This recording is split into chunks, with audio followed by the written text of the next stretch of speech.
الحمد لله رب العالمين الرحمن الرحيم مالك يوم الدين إياك نعبد وإياك نستعين اهدنا الصراط المستقيم صراط الذين أنعمت عليهم غير المغضوب عليهم ولا الضالين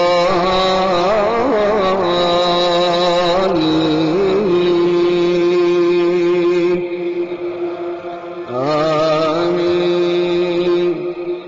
ذلك من أنباء الغيب نوحيه إليك وما كنت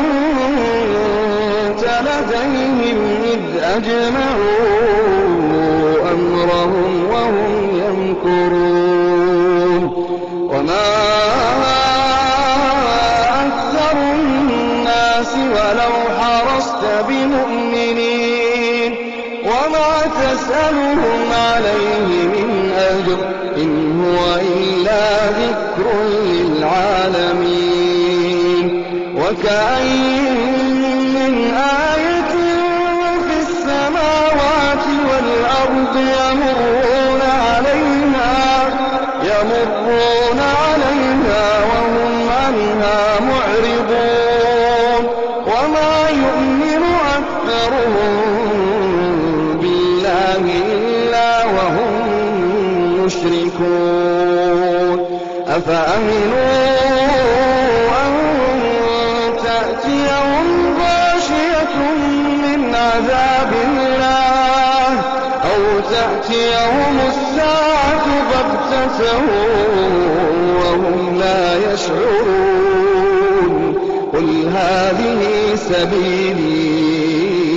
أدعو إلى الله على بصيرة أنا ومن اتبعني وسبحان الله وما أنا من المشركين وما أرسلنا من قبلك إلا رجالا نوحي إليهم من أهل القرى أفلم يسيروا في الأرض فينظروا كيف كان عاقبة الذين من قبلهم ولدار الآخرة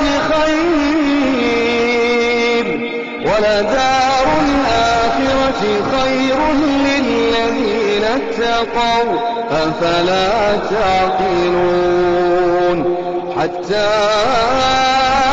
إذا استيأس الرسل وظنوا أنهم قد كذبوا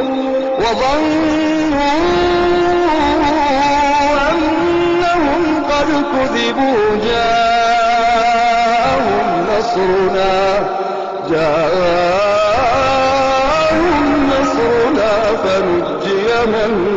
نشاء ولا يرد بأسنا عن القوم المجرمين لقد كان في قصصهم عبرة لأولي الألباب ما كان حديثا يفترى